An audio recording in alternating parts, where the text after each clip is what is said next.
السلام علیکم ورحمۃ اللہ وبرکاتہ۔ بسم اللہ الرحمن الرحیم۔ شروع اللہ تعالیٰ کے بابرکت نام سے جو بڑا مہربان نہایت رحم کرنے والا ہے۔ شیئر کریں گے آپ صلی اللہ علیہ وآلہ وسلم کے ساتھ بھیڑیے کا واقعہ۔ چینل پر نئے ہیں تو سبسکرائب کر دیں۔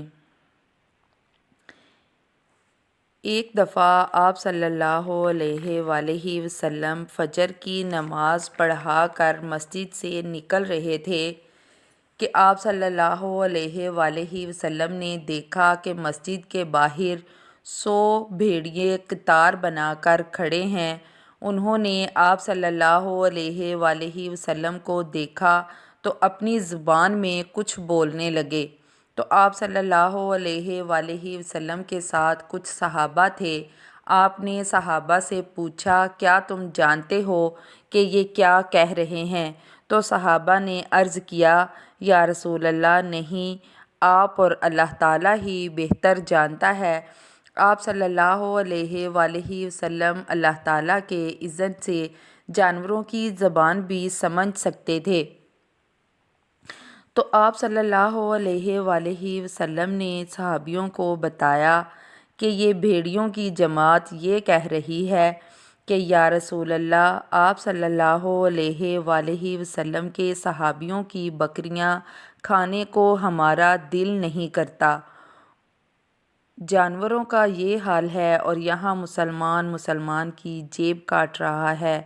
جیب کاٹنا تو پھر چھوٹی بات ہے، گردنیں کاٹتے ہوئے بھی گریز نہیں کرتے۔ چھوٹی چھوٹی باتوں کے لیے مسلمان ایک دوسرے کو قتل عام کر رہے ہیں۔ ووٹ کیوں نہیں دیا؟ ہمارے بارے میں ہمارے پیچھے یہ بات کیوں کی؟ ہمیں گالی کیوں دی؟ چھوٹی چھوٹی باتوں پر ایک دوسرے کا قتل کر دیتے ہیں۔ نبی پاک صلی اللہ علیہ وآلہ وسلم کا فرمان ہے کہ ایک انسان کو قتل کرنا پوری انسانیت کا قتل ہے، پھر بھی مسلمان قتل عام کر رہے ہیں۔ بہت ہی افسوس کی بات ہے۔ ان بھیڑیوں نے عرض کی، یا رسول اللہ، آپ صلی اللہ علیہ وآلہ وسلم کے صحابہ کی بکریاں کھانے کو جی نہیں کرتا، لیکن ہمارا رزق بھی یہی بکری ہے۔ آپ ایسا کریں، ہمارے لیے کوئی حد مقرر کر دیں، ہم اس کے علاوہ کسی کو ہاتھ نہیں لگائیں گے۔ تو آپ صلی اللہ علیہ وآلہ وسلم نے صحابہ کرام کی طرف دیکھا اور کہا، بولو بھائی۔ تو صحابہ نے عرض کی کہ یا رسول اللہ، بات اصل میں یہ ہے کہ پلی پلائی بکری دینے کو ہمارا دل نہیں کرتا۔ یہ بات سن کر آپ صلی اللہ علیہ وآلہ وسلم نے فرمایا، تو بھائی اس طرح کرو کہ تم حفاظت کر لو اپنے جانوروں کی، اور بھیڑیوں سے کہا کہ بھائی تم اپنا داؤ لگا لیا کرو۔ بھیڑیے آپ صلی اللہ علیہ وآلہ وسلم کی یہ بات سن کر روتے ہوئے واپس مڑ گئے، اور جاتے ہوئے وہ آپس میں یہ بات کر رہے تھے کہ یہ کام کرنے کو ہمارا جی نہیں چاہتا، اب ہمیں یہ کام نہ چاہتے ہوئے بھی کرنا پڑے گا۔ بھیڑیے بھی آپ صلی اللہ علیہ وآلہ وسلم کی شان کو پہچانتے ہیں، حرم کی حد کا خیال کرتے ہیں۔ ایک دفعہ ابو سفیان اور اخنس بن شریک حرم کی حد میں کھڑے تھے۔ دور سے انہوں نے دیکھا کہ ایک ہرن بھاگا ہوا آ رہا ہے اور اس کے پیچھے ایک بھیڑیا لگا ہوا ہے۔ ہرن دوڑتا دوڑتا حرم کی حد کے قریب آ گیا تو بھیڑیے نے اس پر جمپ کیا اور اس کو پکڑنے کی پوزیشن میں آیا ہی تھا کہ ہرن کے اگلے دونوں پاؤں حرم کی حدود میں آ گئے۔ تو بھیڑیے نے دیکھ کر خود کو سمیٹ لیا، خود کو پیچھے کر لیا اور کہا کہ یہ تو حرم کی حد ہے۔ تو ابو سفیان کہنے لگے، بھیڑیے کو بھی تو پتہ ہے کہ حرم کی حد میں اس طرح نہیں کرنا، واہ کیا عجیب بات ہے۔ بھیڑیے نے پلٹ کر دیکھا تو اللہ تعالیٰ نے بھیڑیے کو زبان عطا فرمائی۔ اس نے کہا، اس سے بھی زیادہ عجیب بات یہ ہے کہ اللہ تعالیٰ کا حبیب تمہیں جنت کی طرف بلا رہا ہے اور تم جہنم کی طرف جا رہے ہو۔ ابو سفیان اخنس بن شریک کو کہتا ہے کہ کسی کو یہ بات نہیں بتانا، نہیں تو سارے کلمہ پڑھ لیں گے۔ اس واقعے کا ذکر تم کسی سے نہ کرنا، نہیں تو سب کے سب مسلمان ہو جائیں گے۔ بے جان بھی اللہ تعالیٰ کے نبی کا احترام کرتے تھے، ان کی پکار پر لبیک کہتے تھے۔ ایک دفعہ آپ صلی اللہ علیہ وآلہ وسلم کی مجلس گرم تھی، ایک بدو وہاں سے گزرا۔ کسی نے کہا کہ یہ وہ ہیں جو کہتے ہیں میں نبی ہوں۔ اس نے کسی سے پوچھا کہ یہ کس کی مجلس ہے، تو اس کو جواب میں کسی نے بتایا کہ یہ ان کی مجلس ہے جو کہتے ہیں کہ میں اللہ تعالیٰ کا نبی ہوں۔ بدو نے کہا، اچھا، وہ واپس آیا؟ عرب جاہلیت کے زمانے میں گو کھاتے تھے۔ گو ایک جانور ہے چھپکلی کی شیپ کا۔ دیہاتوں میں عام طور پر یہ پایا جاتا ہے۔ دیہاتی لوگ اس جانور کے بارے میں جانتے ہوں گے۔ اس بدو نے ہاتھ میں گو کو شکار کر کے پکڑا ہوا تھا۔ اس نے اس کی رسی کھولی اور حضور صلی اللہ علیہ وآلہ وسلم سے پوچھا، آپ ہیں جو کہتے ہیں کہ میں اللہ تعالیٰ کا نبی ہوں؟ تو آپ نے فرمایا، ہاں میں ہی نبی ہوں۔ تو اس نے گو کو کھول کر آپ صلی اللہ علیہ وآلہ وسلم کے آگے پھینکا اور کہا، جب تک یہ کلمہ نہیں پڑھتی تب تک میں بھی تیرا کلمہ نہیں پڑھوں گا۔ یہ کہہ کر وہ اکڑ کر کھڑا ہو گیا اور سوچنے لگا کہ مرا ہوا تو انسان بھی نہیں بول سکتا، یہ تو پھر جانور ہے، اور مرا ہوا ہے، یہ کس طرح بول سکتا ہے؟ وہ یہ سوچ کر اکڑا کھڑا تھا تو نبی پاک صلی اللہ علیہ وآلہ وسلم کے آگے جو گو پڑی تھی، اس سے آپ صلی اللہ علیہ وآلہ وسلم نے کہا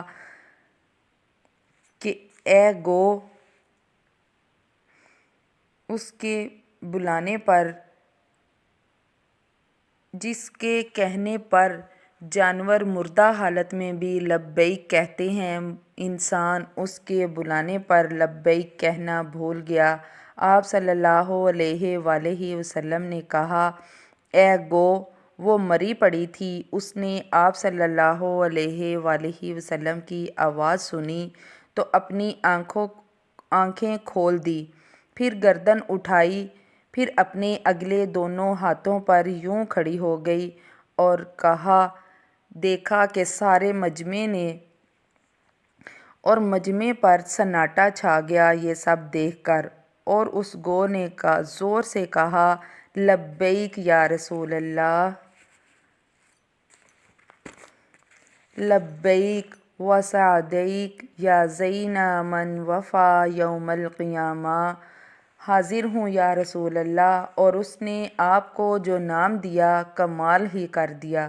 اس نے کہا، قیامت کا دن بہت بڑا ہولناک دن ہے، قیامت کا دن بڑا ہی ہیبت ناک ہے یا رسول اللہ۔ جب آپ وہاں ہوں گے تو آپ کی برکت سے وہ دن بھی بہت خوبصورت ہو جائے گا۔